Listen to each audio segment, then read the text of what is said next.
Pemirsa, saya akan mengajak Anda menuju ke rekan saya, Fadis Abi, yang ada di Taman Makam Pahlawan Kalibata, yang akan menjadi lokasi pemakaman almarhum Profesor Azumardi Azra. Fadis, pada pukul berapa menurut informasi almarhum akan tiba di lokasi dan seperti apa persiapan di sana, Fadis?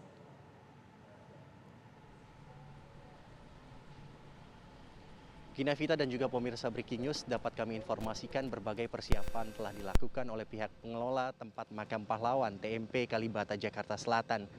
Persiapan tersebut diantaranya dengan memasang ada 2 tenda yang kami pantau, baik tenda bagi para peziarah atau pelayat yang dilengkapi kurang lebih sekitar 100 bangku bagi para peziarah.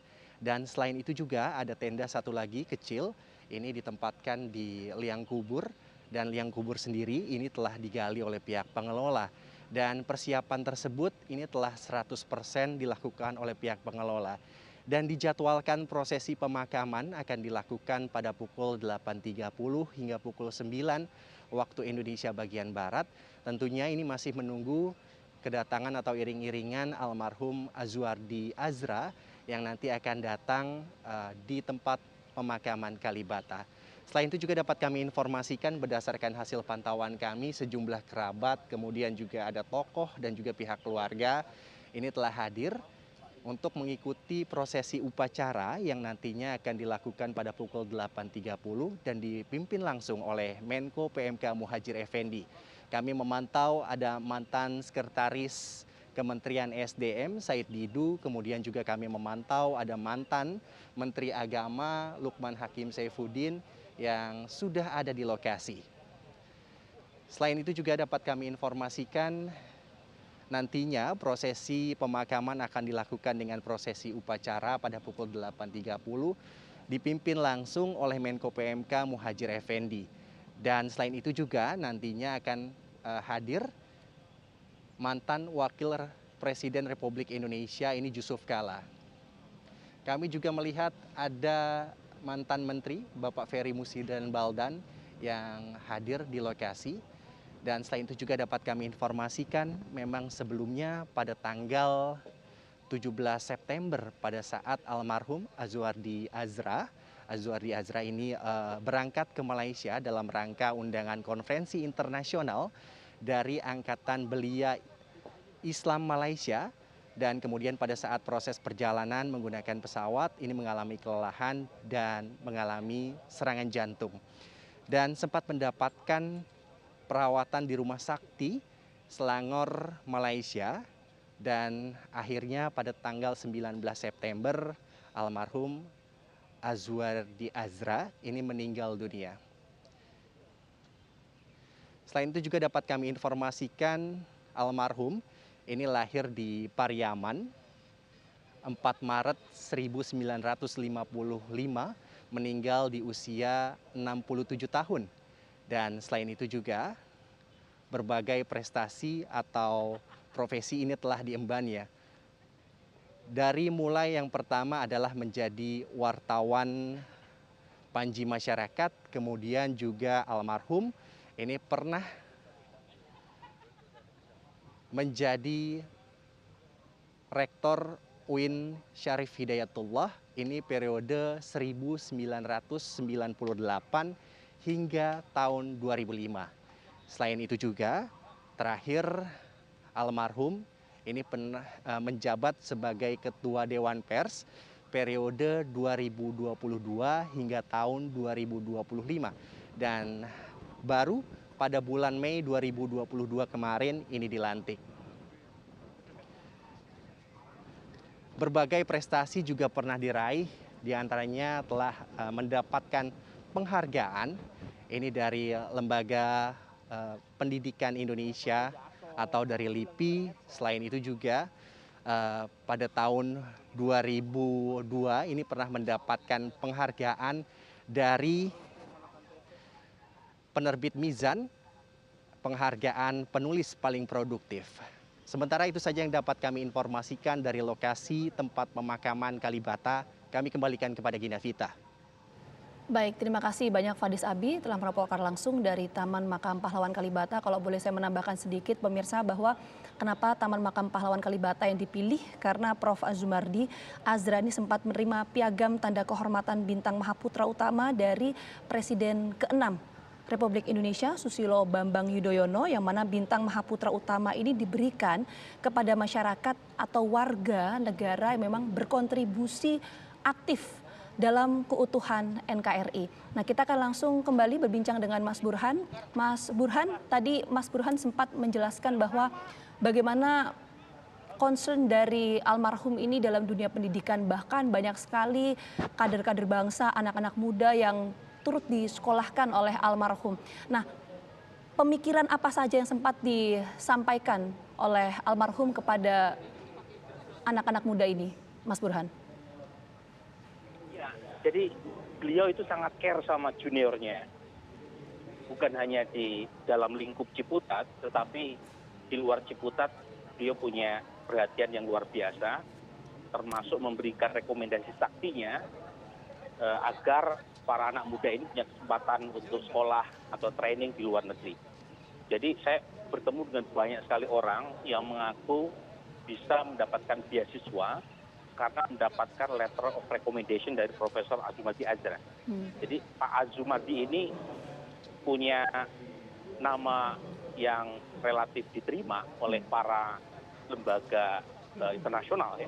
Mulai dari, karena beliau pertama adalah Fulbrighter, penerima beasiswa Fulbright dari pemerintah Amerika tahun 1986, kemudian jadi profesor di Melbourne Uni, jadi rekomendasinya udah pasti diterima, misalnya lembaga pemberi beasiswa seperti AAS, Australian Award Scholarship, kemudian juga Chevening dari Inggris karena beliau pernah postdoktoral di Oxford dan mendapatkan penghargaan tertinggi dari Ratu Elizabeth. Ya. Jadi ada banyak concern yang beliau ingin berikan kepada anak-anak muda untuk tetap sekolah dan kemudian kembali ke Indonesia untuk membangun kampus masing-masing. Jadi itu, jadi beliau itu tidak seperti orang yang terbang sendiri. Dia punya rumah, membangun komunitas epistemik, komunitas akademik dengan cara kaderisasi pada anak-anak muda tadi, dan pada titik tertentu Gina itu berhubungan dengan transformasi IAIN UIN yang sedang dia kerjakan. Jadi kampus ini kan bukan sekedar membangun gedung. Kalau soal gedung, kalau Gina datang ke kampus UIN Jakarta, udah megah, tetapi kan harus diisi dengan software yang baik, dengan dosen yang punya kompetensi. Ekosistemnya harus mendukung begitu ya, Mas? Betul. Jadi dosen-dosennya harus punya pendidikan yang baik dari kampus-kampus terbaik. Nah itu yang dia lakukan.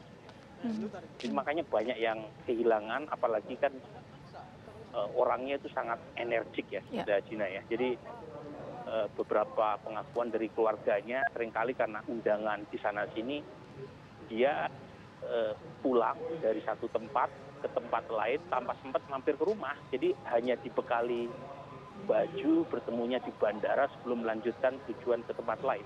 Sebelum ke Malaysia itu ada Charlie Padang. Jadi memang kecapean. Sementara fisiknya udah diforsir sejak muda ya. Dia mantan wartawan di Panjima. Sangat aktif ya, Mas ya? Kemudian, ya jadi terlalu diforsir, mungkin fisiknya minta istirahat.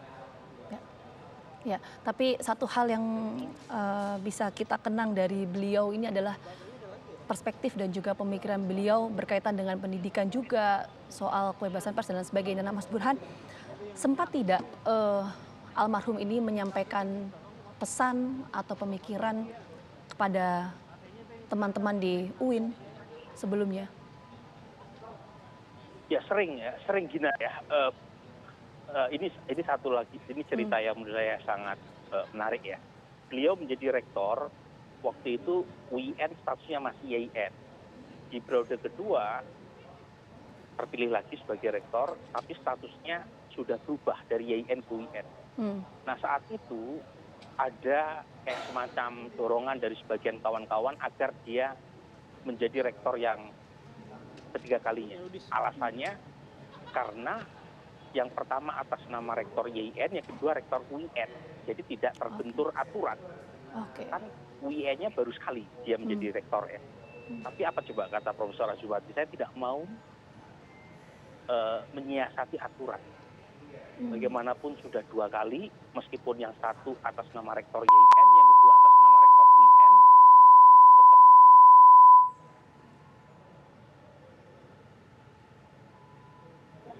Terus banyak sekali tuh mahasiswa yang pengen mengucapkan terima kasih, memberikan bingkisan ya, entah posisi beliau sebagai supervisor tesis atau disertasi, dan dia nggak pernah mau terima.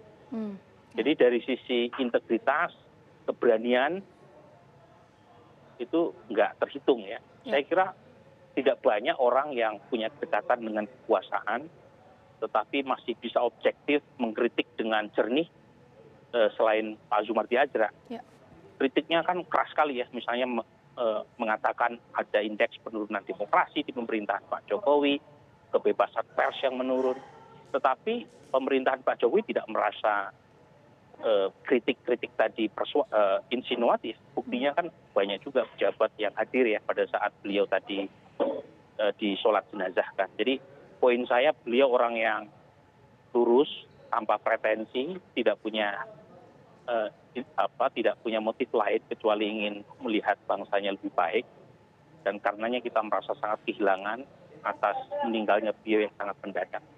Iya, jadi yang pemikiran dan juga pelajaran yang sempat disampaikan oleh almarhum kepada teman-teman di UIN Syarif Hidayatullah ini berkaitan dengan ini ya Mas ya, kalau saya tangkap dari apa yang disampaikan Mas Burhanuddin, artinya idealisme, integritas, dan kemudian taat pada aturan yang berlaku itu yang kemudian harus dikedepankan. Begitu ya Mas Burhan ya? Iya, jadi itu pelajaran penting ya yang disampaikan oleh beliau. Jadi dia itu man of ideas, man of action. Saya sebut dua-duanya karena pertama, sebagai intelektual dia udah par excellence. Dia mendapatkan banyak penghargaan, tulisannya tersebar di banyak buku, termasuk jurnal. Disertasinya itu melakukan pendekatan historiografi Islam Indonesia dengan metode sejarah total. Jadi mendekati Islam Nusantara lintas pendekatan, lintas waktu, ya, lintas kawasan. Dia tidak melihat semata-mata di satu waktu atau di satu titik tempat. Makanya ketika dia mengkaji jejaring ulama Nusantara, dia melakukan penelitian sampai ke Timur Tengah, kemudian ke Malaysia, ke Filipina, dan seterusnya. Jadi dari sisi ini, Gina, dari sisi kredensial sebagai intelektual dia udah paripurna. Tapi saat yang sama dia juga mengajarkan seorang intelektual tidak boleh berada di menara gading, dia harus turun. Makanya betapapun capek seorang Azumardi Adra, dia selalu melayani permintaan wawancara dengan media massa, undangan-undangan seminar di kampus. Jadi dia datengin itu, dia layanin, itu bagian dari kewajiban sebagai intelektual publik. Betul. Jadi termasuk ketika diminta sebagai ketua Dewan Pers, dia sanggupi juga. Karena dulu beliau adalah mantan wartawan. Nah, kenapa dia sangat kritis dalam menyikapi keadaan?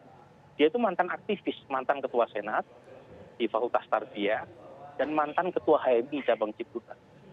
Bahkan ada yang mengatakan pernah juga merasakan tahanan ketika mendemo Soeharto pada masa Orde Baru dulu. Jadi figurnya memang multidimensional. Jadi dia tidak bisa diringkus sebagai semata-mata seorang sejarawan, tapi dia juga seorang pendidik, dia juga seorang jurnalis, dia juga seorang aktivis, dia juga concern dalam soal pendidikan, dia tidak buta soal politik.